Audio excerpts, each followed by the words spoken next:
Hello guys. Basically, I won't waste your time. I just want to discuss the syllabus first once. हमने syllabus में देखा है कि अभी तक हमने फाइनेंशियल सिस्टम में structure and function of financial institution को ख़त्म कर दिया है, जिसमें हमने बहुत ही अच्छे तरीके से बहुत सारे कंपोनेंट्स को डिस्कस कर लिया, जैसे लेवरेज रेशियो हो गया, हमने एडिशनल एसएलआर सीआरआर को डिस्कस कर लिया, एडिशनल टायर 2 एडिशनल टायर 1 के कंपोनेंट को भी डिस्कस कर लिया है।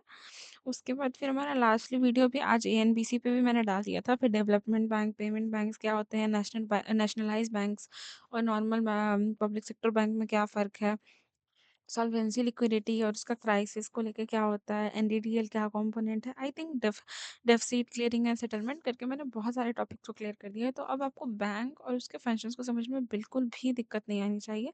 सेकेंडली अब हम functions of reserve bank of India करेंगे फाइनेंस में, जिसकी वीडियो 2 दिन बाद आएगी, क्योंकि मैं अभी उस पर रिसर्च कर रही हूँ, पढ़ रही हूँ, तो फिर मेरे को थोड़ा सा टाइम लगता है वीडियोज़ को बनाने में, ठीक है। और यहाँ पे आ जाते हैं इंडियन इकोनॉमी में। इंडियन इकोनॉमी में हमने अभी economic history of India, changes in industrial and labour policy किया है इको के पार्ट 1 में। दूसरा हमने अभी करना है opening of the Indian economy. अभी हम सिर्फ इतना ही करेंगे और लास्ट थर्ड वीडियो आएगी measurement of growth national income. ऐसा करके हमारा पहला टॉपिक कंप्लीट हो जाएगा। क्यों? क्योंकि ये तीनों इंटरकनेक्टेड है। हम सिलेबस वाइज जा रहे हैं, पर हम पैटर्न वाइज नहीं जा रहे हैं, हम स्ट्रक्चरल वाइज जा रहे हैं, ताकि हमें समझ में आ सके कि किसके बाद क्या हुआ था और इसमें हमें कंफ्यूज नहीं होना है। Why not? बिकॉज ये पूरा सिलेबस दिया हुआ है, पर ये हर चीज़ कनेक्टेड है। अगर हम इकोनॉमिक हिस्ट्री ही नहीं पढ़ेंगे और फिर हमारा ओपनिंग अप इंडियन इकोनॉमी का हुआ कैसे, तो फिर हमें नेशनल इनकम कैलकुलेट करना कैसे समझ में आएगा, फिर नेशनल इनकम और पर कैपिटा इनकम का डिफरेंस कैसे समझ में आएगा। इसलिए पहले बेसिक टॉपिक्स को समझना बहुत ज़रूरी है, उसके बाद फिर हम आगे के टॉपिक्स पे बढ़ेंगे। इसके साथ साथ मैं स्कीम्स पे भी वीडियो डाल रही हूँ, तो आप देख सकते हो मैंने जो भी स्कीम्स हम जनवरी से न्यूज़ में आना स्टार्ट होगा, मैं एक एक करके उस पर वीडियो दे जाऊंगी, ताकि हम स्कीम्स को पढ़ना सीखें। What we are focusing on is on the language of the economics, जो कि बहुत ज़रूरी है, क्योंकि हम नॉर्मल इंग्लिश तो समझ लेते हैं बहुत ईजीली, पर अगर हम लैंग्वेज इकोनॉमिक्स की नहीं समझेंगे, तो जब एमसीक्यूज आएगा एग्जाम में फाइनेंस को लेके, इकोनॉमिक्स को लेके, तो उस वक्त हमें बनाने में बहुत ज़्यादा प्रॉब्लम हो जाएगा, ठीक है। बस यही रीज़न है, इसलिए चलो अब टाइम वेस्ट नहीं करती हूँ, लेट्स स्टार्ट। पिछली बार हमने सीधे-सीधे से पढ़ लिया था कि किस तरीके से, 1 सेकंड। हाँ, पिछली बार हमने पढ़ा था कि किस तरीके से लाइसेंस राज लगा था, गवर्नमेंट बहुत तरीके से टैक्स ले रही थी, टैक्स लेने की वजह से करप्शन बहुत ज़्यादा बढ़ गया था, स्मॉल इंडस्ट्रीज़ को साफ-साफ कोई जगह नहीं मिल रही थी, और इस तरीके से जो रूल्स रेगुलेशंस लाए गए थे डेवलपमेंट के लिए, वो रूल्स रेगुलेशन एक्चुअली में डाउनफॉल का रीज़न बन गए, ठीक है। ये हमने पिछली वीडियो में क्लियर कर दिया। पिछली वीडियो बहुत छोटी सी है, 30 मिनट की, क्योंकि इंट्रो था, हमें हिस्ट्री समझने के लिए बहुत ज़्यादा डाइव नहीं करना है, इंडस्ट्रियल हिस्ट्री समझनी थी। तो आज हम बिल्कुल टाइम वेस्ट नहीं करते, अब हम समझते हैं कि देखो, जब बैंक का डाउनफॉल हो गया, सॉरी बैंक बोल रही हूँ, पहले जब हमारी इकोनॉमी का डाउनफॉल हो गया, तो ऑब्वियस सा बात था कि डाउनफॉल का कुछ सिम्टम्स दिखे होंगे, तभी तो हमें पता चला होगा कि अच्छा ये हो रहा है इसलिए डाउनफॉल है, ये भी हो रहा है, ये भी हो रहा है। तो हमारे साथ क्या क्या होना शुरू हुआ? पहला बात तो, इंडिया जो लोन ले रहा था बाहर से, उसको इंडिया रीपेमेंट नहीं दे पा रहा था। यानी कि अगर हम किसी पर्टिकुलर बाहर के इन्वेस्टर से पैसे लेते हैं और फिर हम उनको रिटर्न ही नहीं करते हैं, तो फिर ये एक रीज़न बन गया था। और अगर हम एक बार रिटर्न नहीं करेंगे, तो दोबारा हमको कोई लोन नहीं देना चाहेगा, क्योंकि मार्केट वैल्यू खराब हो जाती है। एक तो ये रीज़न हुआ। दूसरा था यही मिक्स्ड इकोनॉमिक सिस्टम, जो कि अपने आप में बहुत सक्सेसफुल सिस्टम है, बट यहाँ पे लेवल ऑफ करप्शन इतना बढ़ चुका था कि हर स्टेज पे लिटरली करप्शन था। तो अगर गवर्नमेंट यहाँ से अगर किसी स्कीम को यहाँ तक सही से अप्लाई भी करती थी, तो यहाँ आते आते मेन ग्राउंड पे इम्प्लीमेंट होते होते वो स्कीम पूरी तरीके से खराब हो जाता था। दूसरा, डेली नीड्स, वेजेस, हम जानते हैं कि इकोनॉमी में सैलरी को वेजेस बोलते हैं। वेजेस, रेवेन्यू, रेवेन्यू मतलब गवर्नमेंट का अपना अ, जो प्रॉफिट जनरेट होता है, ये सब जनरेट करने के लिए भी हमको लोन लेना पड़ रहा था, यानी कि हमारा जो ऑडियंस है उसको भी बेसिक लाइफस्टाइल हम अफोर्ड करने से, यानी मार्केट में आपको खाना रहे, मार्केट में आपके पास पहनने का सामान रहे, मार्केट चले, इसके लिए भी गवर्नमेंट लोन ले रखी थी। तो ये सिचुएशन तो क्लियर था। तो इस सिचुएशन को हम बोलेंगे क्या? इस सिचुएशन को हम बोलेंगे फाइनेंशियल क्राइसिस। ठीक है। Do not go for the writing, focus on my what I am speaking, और इससे आपको कोई प्रॉब्लम नहीं होगी। अब इंडिया अपने बोरिंग जो अप्रोच से ले रहा था उसको वो चुका नहीं पा रहा था। तो इस सिचुएशन को हम क्या कहते हैं? इस सिचुएशन को कहते हैं एक्सटर्नल डेब्ट। बाहर से जो ले रखा है इंडिया, उसको कहते हैं एक्सटर्नल डेब्ट। ठीक है। अभी अपने नॉर्मल कहानी के जैसा सुना, अब हम उसको इकोनॉमिक से रिलेट कर रहे हैं। तो इंडिया ने बाहर से जो ले रखा था उसको बोलते हैं एक्सटर्नल डेब्ट। अब जब हम एक्सटर्नल डेब्ट लेते हैं तो मान लो कि हमने यूएस एक्सटर्नल डेब्ट लिया। ठीक है। यूएस से उधार लिया है। तो अब हमारी करेंसी क्या है? आईएनआर। उनकी करेंसी क्या है? यूएसडी, यानी कि डॉलर। तो ऐसा तो नहीं है कि हम वहाँ आईएनआर दे देंगे या फिर वो हमको सिर्फ डॉलर दे देंगे तो काम चल जाएगा। आईएनआर से वो क्या खरीदेगा और हम डॉलर से क्या खरीदेंगे? हमारे यहाँ तो चलता ही नहीं है। तो ये ट्रांजैक्शन पॉसिबल कैसे हो पाता है? फॉरेक्स रिजर्व्स के थ्रू। यहाँ पे रिजर्व्स रहता है किस चीज का?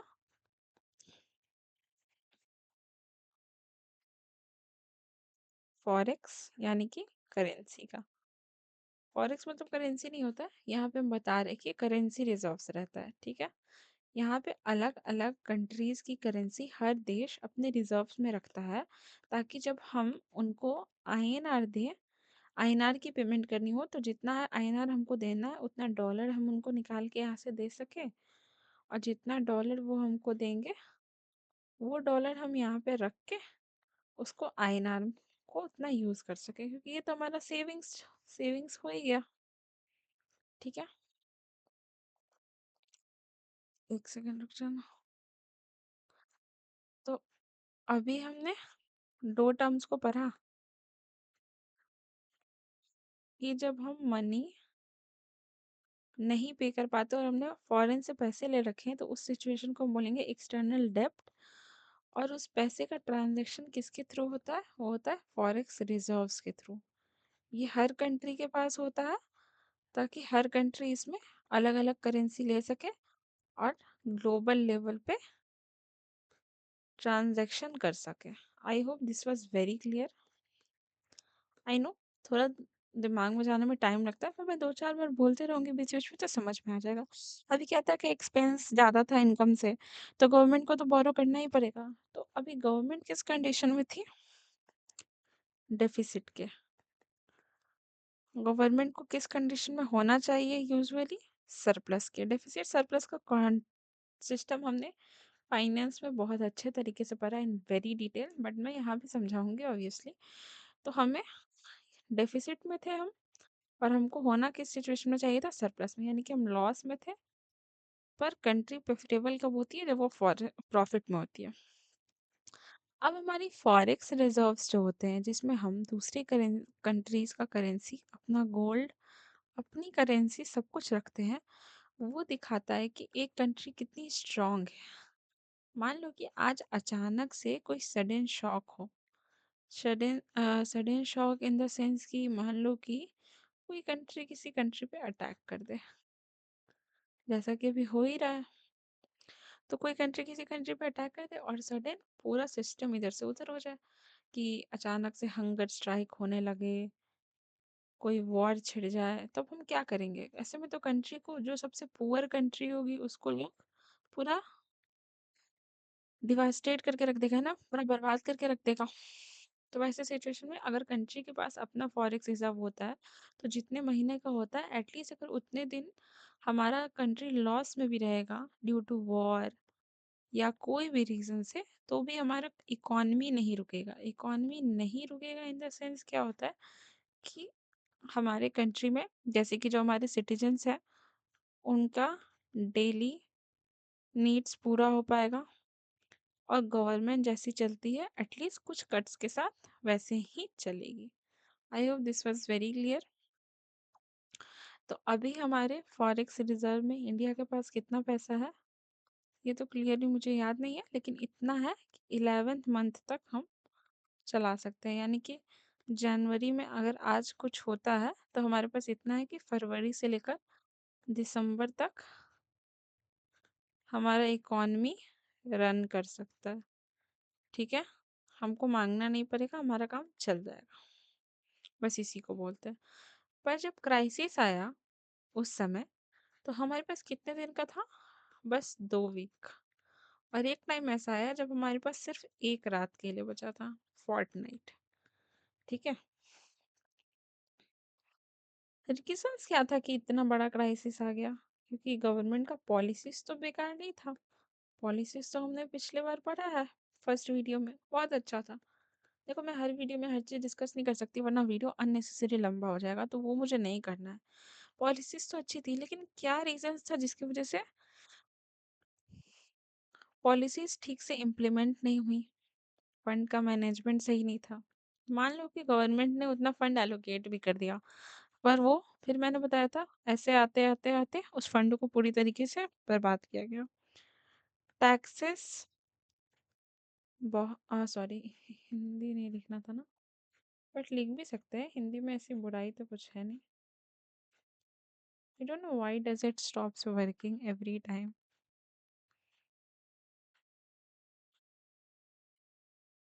लीव।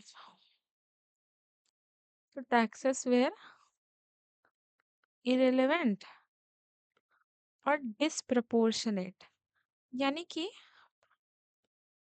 ढंग से टैक्स ब्रैकेट बनाया ही नहीं गया था। यानी कि इस मतलब इस इनकम के लोगों को कितना टैक्स लेना है, इस इनकम के लोगों से कितना टैक्स लेना, कुछ भी लिया जा रहा था किसी से भी, जो कि बहुत ही ज़्यादा अननेसेसरी था। दूसरा बात था कि पिछले बार हमने पढ़ा था 2 क्वांटिटेटिव मेजर्स के बारे में। अगर किसी ने भी ढंग से वीडियो देखा होगा तो आई होप कि उनको याद होगा, कोटा और टैरिफ। I hope. अब ये आप बताओगे कि ये किसने लगा था, ये किसने लगा था। मुझे नहीं भी बताओगे तो एटलीस्ट खुद को बताना, ताकि पता चले कि रिवीजन कितना हो रहा है। तो कोटा और टैरिफ, ठीक है, ये लगाया था।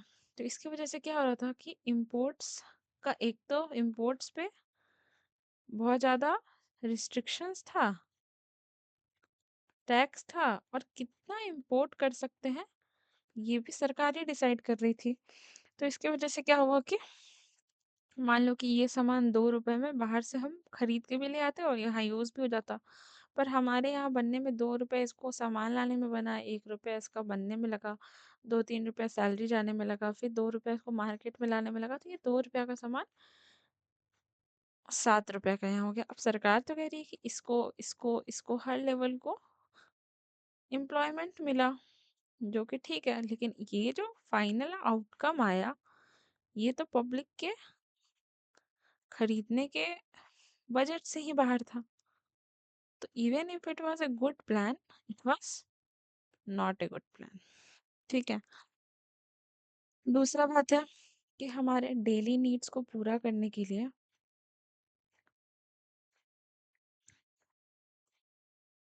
हमारे फॉरेन रिजर्व से कंटिन्यूसली बोरिंग हुई। अब हमारे दिमाग में आएगा कि ये बोरिंग कैसे चल रही थी। बोरिंग ऐसे चल रही थी कि हमने बोला कि हम आपको 20 INR देंगे, ये बस एक एग्जांपल है, बदले में आप हमको जितना भी डॉलर होता है ये दे दो। ये जो ट्रांजैक्शन है इसको क्या बोलते हैं? इसको बोलते हैं फॉरेन एक्सचेंज। अब क्या ये फ्री में आ रहा था? नहीं।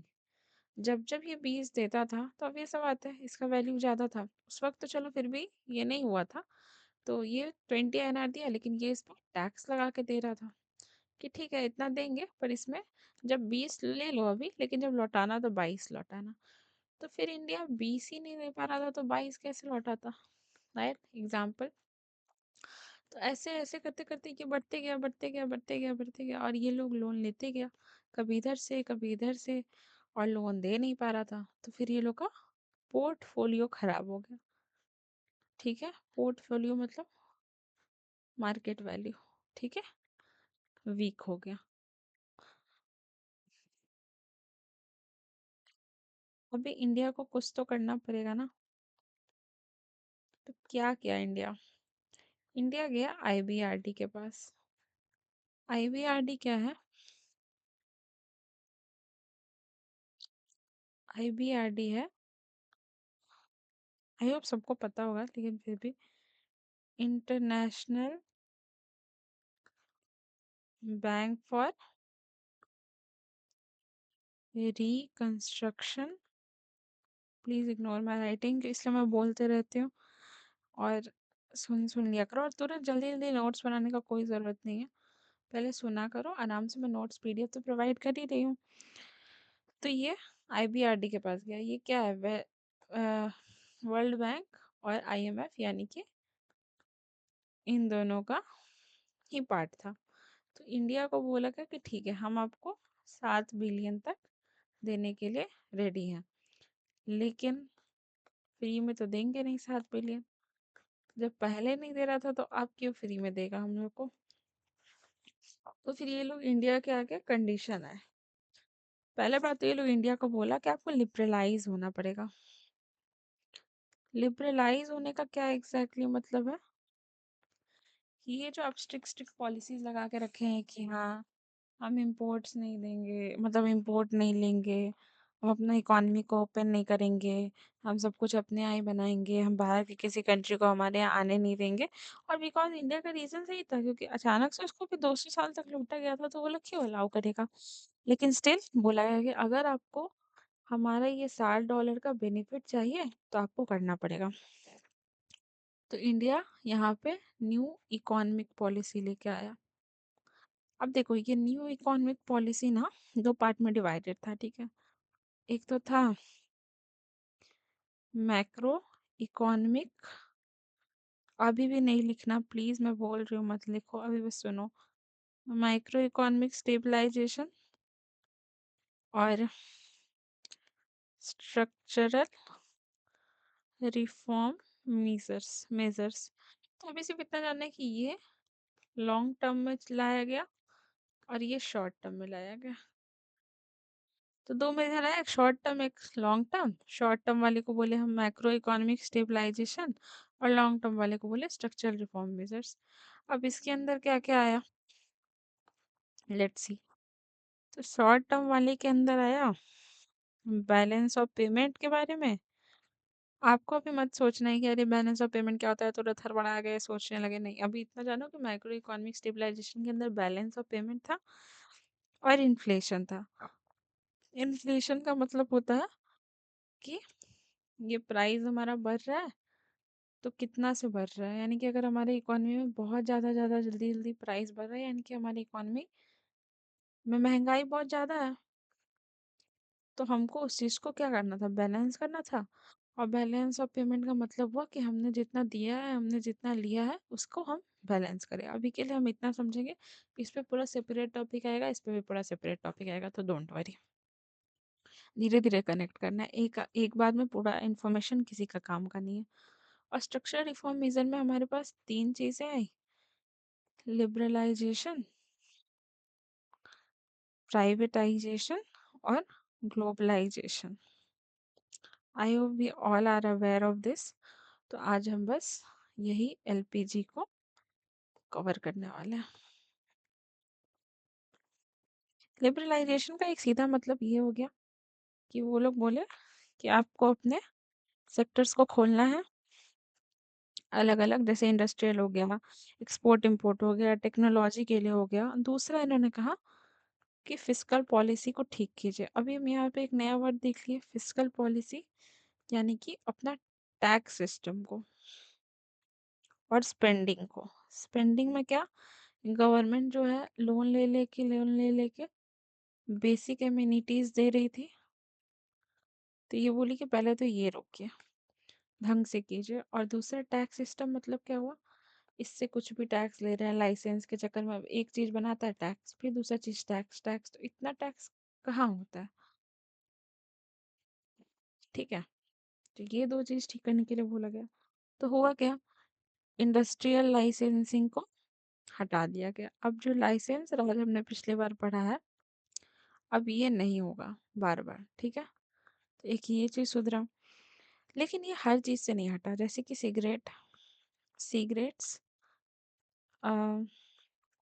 केमिकल्स, यानी कि ऐसी चीज़ें जिसका मिस यूज़ हो सकता था, एक्सप्लोजिव, एरोस्पेस, इन सब चीज़ों से, फार्मास्यूटिकल्स को गवर्नमेंट प्राइवेटाइज नहीं किया, बोला कि नहीं, या फिर मतलब लिबरलाइज नहीं किया, बोल के कि नहीं अभी भी ये सब पे गवर्नमेंट का ही कंट्रोल होगा। हम जानते हैं कि गवर्नमेंट प्राइवेट कंपनीज को भी कंट्रोल कर रहा था, बट गवर्नमेंट ने स्टिल यहाँ कहा कि नहीं हम इसको भी कंट्रोल करेंगे।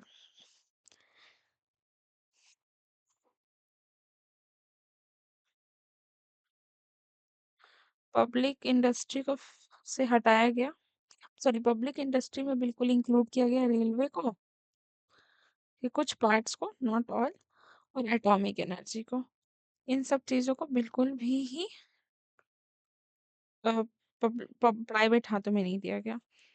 अब यहाँ एक और वर्ड सीख लेते हैं हम लोग, डी रिजल्ट।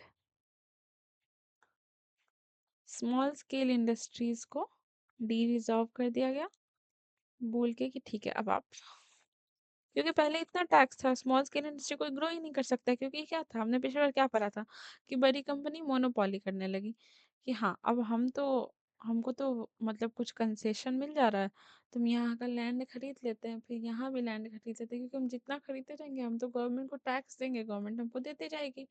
तो फिर उसमें स्मॉल सेक्टर का लोग तो कुछ कर ही नहीं पाएगा, वो लोग के पास कहाँ है ये सारा चीज़। फिर आरबीआई के साथ क्या हुआ, आरबीआई को रेगुलेटर से फैसिलिटेटर बना दिया गया। रेगुलेटर मतलब जैसे आरबीआई अभी रेगुलेटर है सारे बैंक्स का, पॉलिसीज बनाता है, चेक इन रखता है, उस वक्त ऐसा सिस्टम हटा दिया गया, बोला था कि नहीं अब आप सिर्फ देखो मैनेजमेंट करो, जितना बोलेंगे हर चीज़ आप नहीं करोगे, बाकी का काम कौन करेगा, गवर्नमेंट ऑफ इंडिया करेगा। ऐसा क्यों किया गया, क्योंकि उस वक्त सिचुएशन ऐसा था कि आरबीआई बहुत सारे डिसीजन को लेने से रोक रहा था, क्योंकि टेम्प्रोरी लेवल पे तो वो बहुत अच्छा दिख रहा था, लेकिन लॉन्ग टर्म में they were not useful, but government was like let us do what we want do, ठीक है। तो इसके वजह से क्या क्या बना, प्राइवेट सेक्टर बैंक आया। हमने फाइनेंस में ये सब बहुत अच्छे से कवर किया है, प्राइवेट सेक्टर बैंक क्या होता है, please go and watch that video. RBI को फिर भी पूरा से मैनेजेरियल एस्पेक्ट मिला था, ये बोल के कि हो सकता है कि गवर्नमेंट के बंदे मैनेज ना कर पाए, क्योंकि सबको पता है कि यहाँ भी करप्शन चालू हो जाएगा, और अगर मेन बैंक में ही करप्शन चालू होने लगा तो फिर तो 7 बिलियन भी डूब जाएगा। इसीलिए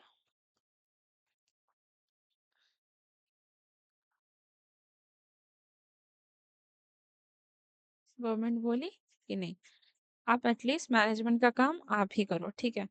उसके बाद क्या हुआ, अब क्योंकि अब हम लोग इन्वेस्टमेंट बाहर से अलाउ करने वाले थे, तो अब हम इन्वेस्टमेंट लेने के लिए रेडी थे, तो बाहर से अब ये सब आता है इन्वेस्टमेंट आएगा तो उसको हम क्या बोलेंगे, फॉरेन इन्वेस्टमेंट ही बोलेंगे, ठीक है। सॉरी, उसको हम क्या बोलेंगे, फॉरेन इन्वेस्टमेंट ही बोलेंगे। अभी फिर हम फिस्कल पॉलिसी पे बात कर लें। फिस्कल पॉलिसी मतलब हमारा टैक्स, टैक्स तो अब ये सब बातें सब जानता है, दो तरीके का होता है, डायरेक्ट टैक्स, नहीं भी जानते तो कोई बात नहीं, हम भी नहीं जानते थे पहले, इनडायरेक्ट टैक्स, दो तरीके का टैक्स था। डायरेक्ट टैक्स वो था कि जो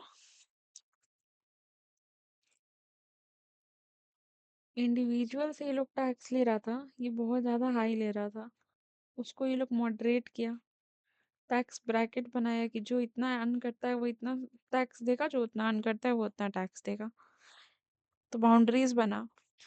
कॉरपोरेट और कंपनी से हद टैक्स लिया जाता था लाइसेंस राज के नाम पे, और बहुत सारा चीज़ उसको रिड्यूस किया गया। इनडायरेक्ट टैक्स मतलब कि सामान वामान पे जो टैक्स लगता था, जैसे अभी के टाइम में जीएसटी लगता है, तो ये एक टैक्स लेके आए, पर उस समय भी इसमें बहुत कुछ रिफॉर्म हुआ और इसको भी फिर बजट में लाया गया। क्योंकि ये इतना इम्पोर्टेंट कंपोनेंट नहीं है, ठीक है। क्योंकि अब 2016 से इतना सारा चीज़ आ गया, और अभी फिर जीएसटी में कुछ कुछ चेंज हुआ, और डेटा वाइज अभी हम नहीं पढ़ेंगे कुछ भी। क्यों? क्योंकि फेब में अभी नया बजट आएगा, सब कुछ चेंज हो जाएगा। I suggest not focusing on data right now. इससे अच्छा है कि पहले स्टार्ट को समझते हैं। अगला कंपोनेंट, ये सब अभी लिबरलाइजेशन के अंदर ही हम पढ़ रहे हैं, ठीक है। अगला कंपोनेंट क्या आया? रुपी को डी वैल्यू किया गया।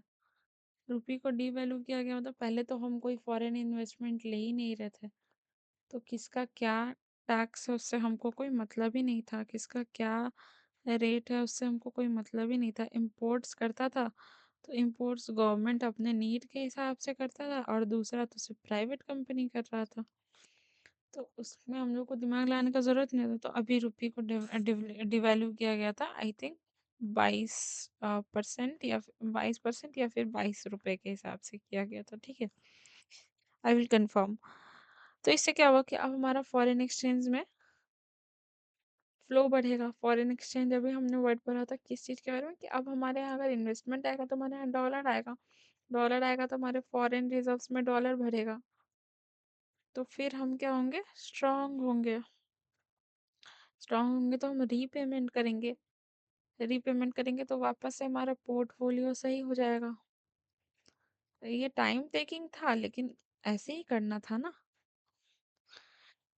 तो अब रुपी का वैल्यू कैसे डिसाइड लगा? मार्केट के बेसिस पे। जैसा मार्केट वैसा रुपी। अब मार्केट के बेसिस पे डिसाइड कैसे होता है, अब हम पढ़ते हैं। इसका एक सिस्टम आता है। मार्केट के बेसिस पे कैसे डिसाइड होता है? फ्लोटिंग एक्सचेंज रेट सिस्टम, ये system. Hard part is not remembering that what exactly they are trying to convey. Hard part is remembering the word in which they are trying to convey. So you better focus on the word, and the story will be continued as usual. तो अभी दो concept यहाँ भी आपको सीखना है, appreciation and depreciation. यहाँ हम क्या पढ़ रहे हैं? How currency value decided.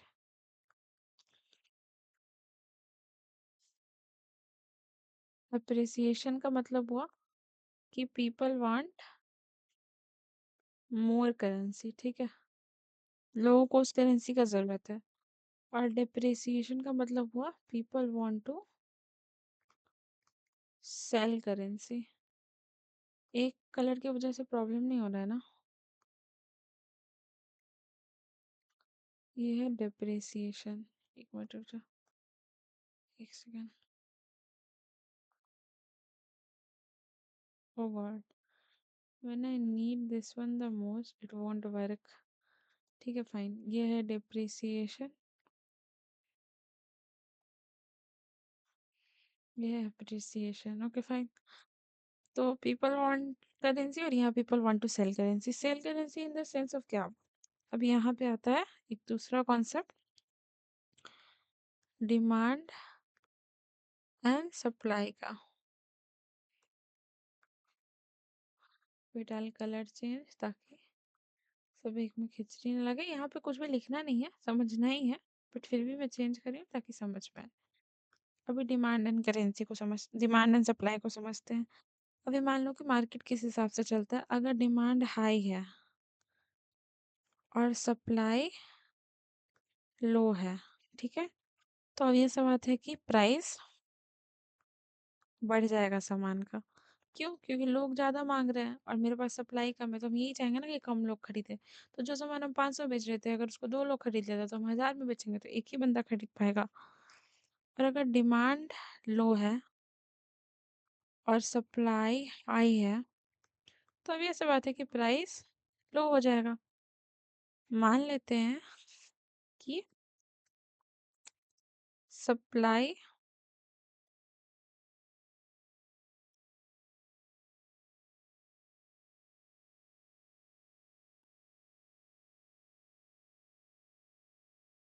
भी लो है, डिमांड भी लो है, तो फिर बेसिक कंडीशन रहेगा। और अगर सप्लाई भी हाई है और डिमांड भी हाई है, तो वो बेस्ट मार्केट हो गया। ठीक है, 4 तरह का मार्केट अब समझ गए। ये मैं पीडीएफ में ऐड कर दूंगी, डोंट वरी। ठीक है, तो जिन्होंने ऐसे लिखते हुए देखा है तो उनको बहुत नॉर्मल ही लगेगा समझने से में। तो इसके बेसिस पे डिसाइड होता है। तो अभी क्या समझना है फिर इसमें, मान लेते हैं कि फॉरेन एक्सचेंज मार्केट में, सॉरी, फॉरेन एक्सचेंज मार्केट में, यानी कि फॉरेन एक्सचेंज जहाँ हो रहा है, करेंसी एक्सचेंज का मार्केट है, तो वहाँ क्या होता है कि हम आईएनआर देते हैं और डॉलर ले लेते हैं। वो डॉलर देते हैं, आईएनआर ले लेते हैं। ये होता है, यानी कि सिर्फ और सिर्फ करेंसी ट्रांजैक्शन होता है। आप अपनी रिसर्च से बताना कि कौन सी करेंसी अभी एलिजिबल है ट्रांजैक्शन के लिए, कौन सी 5 करेंसी। आईएनआर नहीं होता है, मेन करेंसी नहीं है। ठीक है, ये भी पढ़ाऊंगी, बड़ा बेसिक बेसिक ऐसे ही पूछा है। तो अभी क्या होता है, अगर रुपी का डिमांड मोर है तो उसका प्राइस चला जाता है। अब मान लो कि इंडियन सिटीजन है, वो बाहर से गुड्स मंगवाता है, यूएस से अगर इंपोर्ट करता है, तो अब ये सब बात है कि वो, अगर वो इंडियन सिटीजन है, एक सेकेंड, मान लो कि कहाँ गया, कोई इंडियन सिटीजन है, वो यूएस से कोई सामान इंडिया मंगवा रहा है, तो ऑब्वियस बात है कि यूएस में जो डीलर होगा, उसको तो वो लोग डॉलर में ही पे करेंगे। तो उसके लिए क्या होगा, आईएनआर को डॉलर में कन्वर्ट करना पड़ेगा। तो क्या होगा, डॉलर का वैल्यू यहाँ पे बढ़ रहा है। अब यही कोई यूएस का बंदा है, वो इंडिया का कुछ खरीदना चाह रहा है, तो अब ये बात है कि वो डॉलर को आईएनआर में कन्वर्ट करवाएगा। ठीक है, तो इससे क्या होगा, आईएनआर का वैल्यू बढ़ेगा। अभी इसमें क्या होता है, सीन समझने का कोशिश करते हैं। तो वही बात है, जिसका डिमांड ज़्यादा है मार्केट में, उसका प्राइस बढ़ेगा, और जो खर्च हो रहा है उसका प्राइस, मतलब जो खर्च हो रहा है उसका प्राइस बढ़ जाएगा, और जिससे एक्सचेंज हो रहा है, जो एक्सचेंज हो रहा है उसका प्राइस गिर जाएगा, और जिसका डिमांड है जैसे डॉलर का, तो वो उठ जाएगा। ठीक है, वेरी सिंपल इट वाज। हाँ, मैंने सही बोला था, 22% डिवैल्यू हुआ था रुपये उस समय तक। ठीक है, ये याद, ये भी यहाँ पे लिख दिया है मैंने। अभी क्या होता है कि मान लो कि कोई यूएस में बैठ के इंडिया की बहुत सारी चीज़ें मंगवा रहा है, तो क्या होगा, रुपी स्ट्रांग होते जा रहा है। और कोई अगर इंडिया में बैठ के, ये दो कंडीशन है, ये साथ साथ नहीं हो रहा है। ठीक है, तो डॉलर बढ़ रहा है, यहाँ क्या बढ़ रहा है, यहाँ बढ़ रहा है आईएनआर, यहाँ बढ़ रहा है डॉलर। तो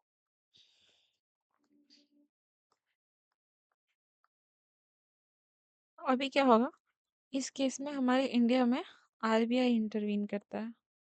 अब मान लो कि रुपये अगर बहुत स्ट्रांग हो जाएगा, तो ऑब्वियस बात है, कोई कंट्री अगर मान लो अभी $1 दे के 90 रुपीज ले लेता है, तो उसको प्रॉफिट होता है ना, इंडियन करेंसी से उसको ज़्यादा सामान मिलता है। अगर यही चीज़ कम हो जाएगा, ठीक है, $1 के बदले उसको 40 ही रुपया मिलेगा, तो क्या होगा कि एक्सपोर्ट खराब हो जाएगा हम लोग का, राइट। एक्सपोर्ट मार्केट ऑब्वियस बात है खराब हो जाएगा। अब लोग सोचेंगे अरे नहीं यार, आईएनआर बहुत महंगा है, लेट्स बाय लेस। ठीक है, तो और अगर मान लो कि डॉलर बहुत ज़्यादा लिया जा रहा है, तो क्या हो रहा है, हमारे फॉरेन रिजर्व से डॉलर जा रहा है। पेमेंट तो ग्लोबली लेवल पे हो रहा है ना, आपको लग रहा है कि आप नॉर्मली कर रहे हो, लेकिन पेमेंट कैसे हो रहा है, ग्लोबल लेवल पे हो रहा है। तो इसमें आरबीआई इंटरवीन करता है, क्यों, वोलेटिलिटी को कम करने के लिए। ठीक है,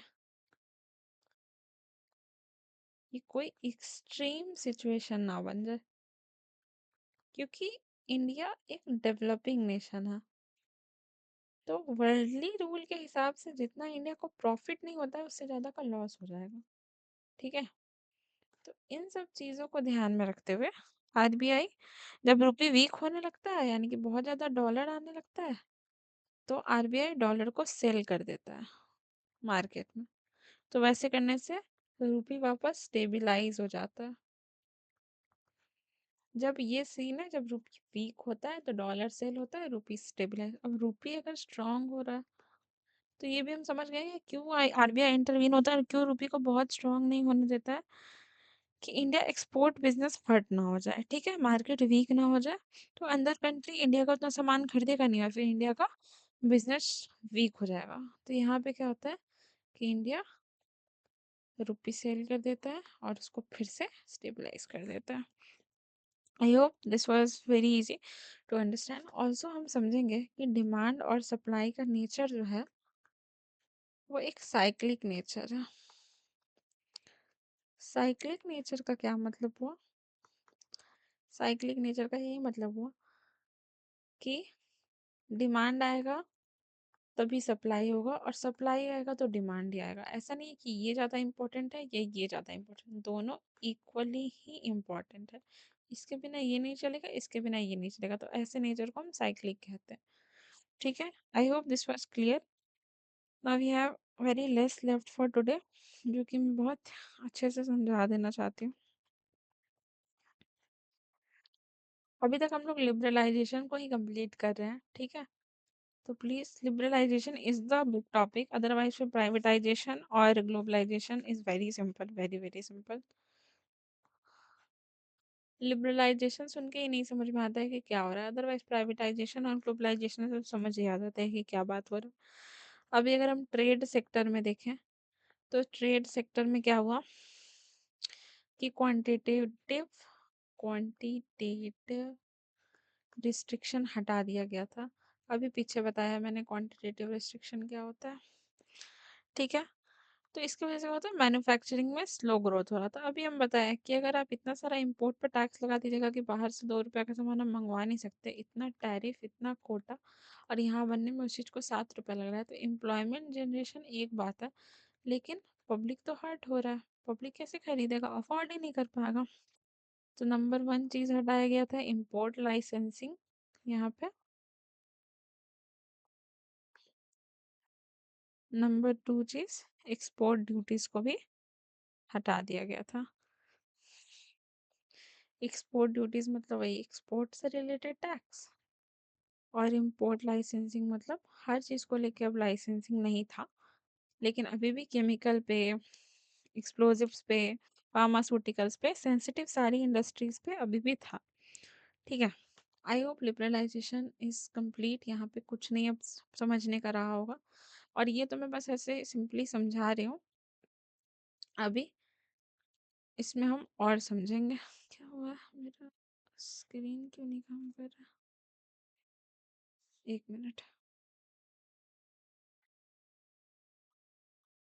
ठीक है, I hope this is complete. ये समझ में आ गया होगा। अभी प्राइवेटाइजेशन को समझ लेते हैं। प्राइवेटाइजेशन में हमको ज़्यादा कुछ नहीं समझना है, बहुत नॉर्मल सा 2-3 टॉपिक है जो हम समझेंगे इसमें। प्राइवेटाइजेशन में 3 तरह से प्राइवेटाइजेशन हुआ। प्राइवेटाइजेशन मतलब यही हुआ कि जो कंपनीज, सब कुछ तो गवर्नमेंट अपने चला रहा था, तो इसमें गवर्नमेंट लॉस हो रहा था क्योंकि टेक्नोलॉजी नहीं था, उतना पैसा ही नहीं था कि गवर्नमेंट सबसे बेस्ट टेक्नोलॉजी को लेके जाए, और प्राइवेट सेक्टर के हाथ में कुछ दे नहीं रहा था गवर्नमेंट जो प्राइवेट सेक्टर अपने से कुछ करे। ठीक है, तो यहाँ पे 3 चीज़ हुआ। पहले तो डी नेशनलाइजेशन,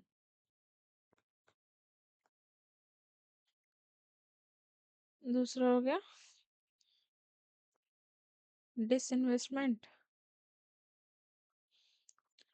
तीसरा हो गया स्ट्रैटेजिक। अभी जो हम लास्ट का लिखे हैं ऊपर, ये वाला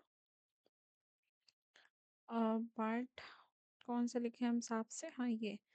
तो ये जैसे जैसे होगा ये वीडियो के साथ आप लोग लिख लेना, ठीक है, क्योंकि ये हम पीडीएफ में ऐड नहीं करेंगे, अदरवाइज कुछ भी समझ नहीं आएगा आई गेस उसमें। ठीक है, तो ये भी लिख लेना प्राइवेटाइजेशन का। ऐसे तो इसका भी मैंने लिख ही दिया है, लेकिन स्टिल लिख देना। अपना नोट्स खुद बनाना, मैं हमेशा बोलती हूँ कि अपना नोट्स आप लोग खुद बनाने का ट्राई किया करो। डी नेशनलाइजेशन में यही हुआ कि पूरा पूरा जो स्टेट का ओन्ड एसेट था, यानी कि स्टेट का अपना एसेट था, वो ये लोग दे दिया, प्राइवेट सेक्टर को सेल कर दिया 100%। ठीक है, 100%। डिसइन्वेस्टमेंट का मतलब हुआ कि कुछ स्टेक, शेयर्स, यानी ये हमने बहुत अच्छे से फाइनेंस में पढ़ा है, state own company sold off कर दिया प्राइवेट सेक्टर को। ठीक है, डीनेशनलाइजेशन कब होगा? जब 100%। डिसइन्वेस्टमेंट जब होगा जब एक पार्ट, सिग्निफिकेंट पार्ट। और स्ट्रैटेजिक इन्वेस्टमेंट का मतलब होता है कि सिर्फ एक पार्ट नहीं, एक ह्यूज चंक, यानी कि इसके बाद वैसे भी गवर्नमेंट का वैल्यू इसमें कम हो गया। और माइनॉरिटी डिसइन्वेस्टमेंट इसके अंदर का ही पार्ट है, जिसमें गवर्नमेंट का पार्ट ज़्यादा है लेकिन फिर भी गवर्नमेंट ने सेल कर दिया है। तो समझ लेंगे एक जगह 51 49, एक जगह 49 51। ठीक है। थर्डली,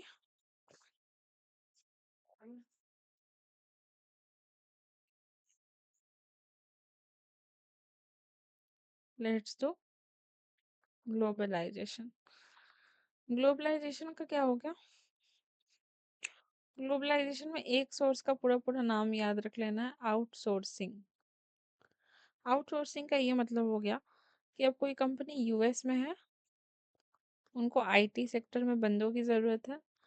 अब क्योंकि यूएस का आईटी सेक्टर कॉस्टली ज़्यादा पड़ रहा है उनको, मे बी एक बंदे को ज़्यादा सैलरी देनी पड़ रही है, तो फिर वो इंडिया से एक बंदा हायर कर लिया। अब वो भी काम उतना ही अच्छा कर रहा है, उसको लेकिन कम सैलरी देनी पड़ रही है। एक बंदा उन्होंने अफ्रीका से हायर कर लिया, वो भी काम कर रहा है, उन्होंने कुछ फैसिलिटीज़ दे दी, जैसे वर्क फ्रॉम होम दे दिया। ठीक है, तो ये आउटसोर्सिंग बन गया। डिफरेंट डिफरेंट कंपनीज बाहर बाहर के लोग के हायर करने लगी ऑनलाइन ही घर काम करने के लिए, ताकि लोग एक दूसरे से कनेक्ट करें और फिर उनको इजी मार्केट मिले और उनको लेस सैलरी पे करना पड़े। I hope this was very easy to understand. उसके बाद क्या हुआ?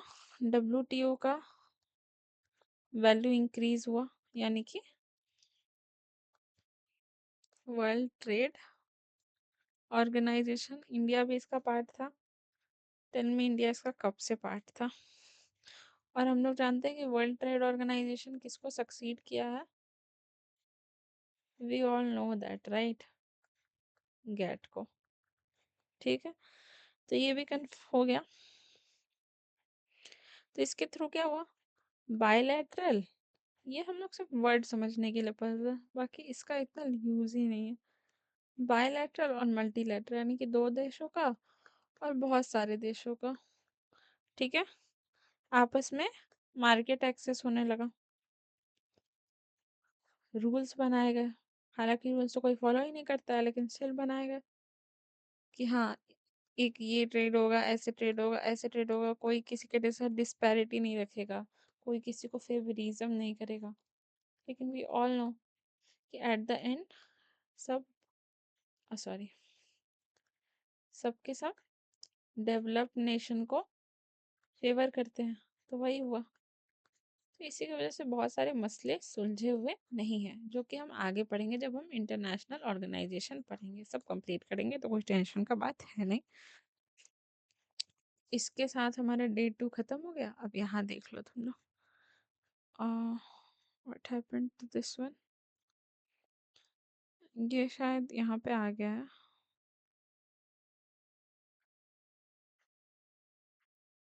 कंट्रोल एक्स, कंट्रोल, तो एक्सटर्नल डेब्ट refers to the total amount of money borrowed by resident of India.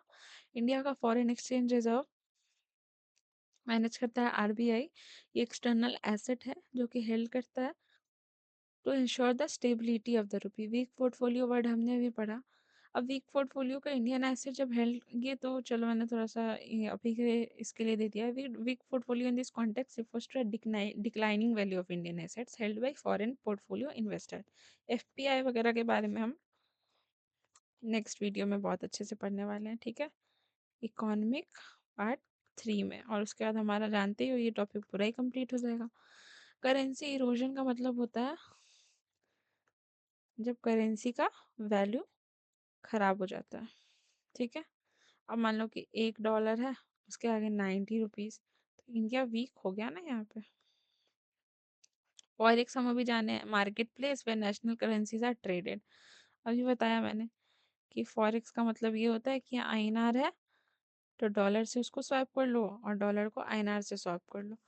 Macro economic stabilization के बारे में हमने पढ़ा कि ये शॉर्ट टर्म है, और स्ट्रक्चर में हमने पढ़ा कि लॉन्ग टर्म होता है, जैसे कि एलपीजी रिफॉर्म्स। अभी लिबरलाइजेशन के बारे में पढ़ा है कि रिमूवल और relaxation of government restriction on economic abortion of licence raj पढ़ा, डी रिजर्वेशन पढ़ लिए, फाइनेंशियल सेक्टर पढ़े कि रेगुलेटर से फैसिलिटेटर बना दिया गया था, टैक्स रिफॉर्म हुआ, डायरेक्ट टैक्स और इन सेपरेट टैक्स, प्राइवेटाइजेशन में हम डिसइन्वेस्टमेंट पढ़े, स्ट्रेटेजिक सेल पढ़े, और स्ट्रेटेजिक सेल वही पढ़े हम लोग अभी जो थर्ड वाला पढ़े कंपोनेंट, और ये एम्पावरमेंट ऑफ पीएसयू हुआ। एम्पावरमेंट ऑफ पीएसयू, हाँ, पब्लिक सेक्टर इंटरप्राइजेस, तो कुछ सेक्टर को गवर्नमेंट अपने हाथ में रखने के लिए जो सबसे, जैसे कि रेलवेज हो गया, एटॉमिक एनर्जी हो गया, तो उनको डिवाइड कर दिया गया महारत्ना, नवरत्ना एंड मिनी रत्ना में। ठीक है, ये भी एक डिटेल टॉपिक है, ये हम करेंट अफेयर्स में पढ़ेंगे। अभी के लिए इतना समझते हैं कि ये पब्लिक सेक्टर का काम है। ग्लोबलाइजेशन में क्या हुआ, ट्रेड लिबरलाइजेशन हुआ, इंपोर्ट का टैरिफ हटाया गया, फॉरेन एक्सचेंज रिफॉर्म में रुपी को डी वैल्यू कर दिया गया। कितने से किया गया, अभी हमने पढ़ा था 22% से। एफडीआई रिफॉर्म आया, ये हम ऐसे पढ़ेंगे, एफडीआई और एफपीआई नेक्स्ट टॉपिक में पूरा क्लियर हो जाएगा। तो बिल्कुल भी ये नहीं सोचना कि अरे ये तो समझ नहीं आ रहा है, क्या क्या नहीं समझ में आ रहा है। एफडीआई ग्लोबलाइजेशन, एफडीआई ग्लोबलाइजेशन का टर्म है, और एफपीआई भी हमने ऊपर पढ़ा। आउटसोर्सिंग हमने पढ़ ही लिया। ये है डायरेक्ट टैक्सेस, तो रिडक्शन इन इनकम टैक्स हुआ, कॉर्पोरेट टैक्स को रैशनलाइज किया गया और कंप्लायंस पे फॉलो किया गया टैक्स बेस के हिसाब से। ये सब कुछ वही है, ये वर्ड्स हैं जो कि आपको खुद पढ़ के समझना है। इनडायरेक्ट टैक्स में कस्टम ड्यूटी को रिडक्शन कर दिया गया, जो कि मैंने बताया था कि अलग अलग टैक्स को हटाया गया। कस्टम ड्यूटी में क्या किया कि मेजर जो कंपोनेंट था ग्लोबलाइजेशन का, इंपोर्ट टैरिफ्स हटाया गया, जो कि कहीं कहीं पे 150% था। तो मान लो एक सामान बनाना है और फिर 150% टैक्स ही लगा दोगे तो कैसे मंगवाएंगे। तो इसी वजह से हमारा मार्केट पूरा कोलैप्स कर गया था, और बाद में फिर हमको 7 बिलियन लोन लेना पड़ा। फ्लोटिंग एक्सचेंज सिस्टम के बारे में हमने पढ़ा, और फाइनली हमने सप्लाई डिमांड के बारे में पढ़ा। और इसके साथ हमारा पार्ट 2 कंप्लीट हो गया, और ये वीडियो आपको कल सुबह तक मिल भी जाएगी, और फिर कल शाम तक पार्ट 3 की वीडियो भी आ जाएगी। इसके साथ हमारा इको और फाइनेंस दोनों का पार्ट 1 कंप्लीट हो चुका है। करंट अफेयर्स का वीडियो आई हैव डिसाइडेड कि 1 जैन से लेकर मैं 10 जैन का एक ही बार में दूंगी। तो कल का करंट अफेयर्स कंप्लीट करने के बाद मैं आपको 11th को दे दूंगी करंट अफेयर्स, वो भी कंप्लीट हो जाएगा, और फिर हम दूसरे टॉपिक्स को कंप्लीट करेंगे। ठीक है, I hope the video was worth it. कोई भी डाउट हो तो please ask on the Telegram channel और comment section, I definitely answer. और प्लीज़ साथ में कंप्लीट करते हैं। Thank you.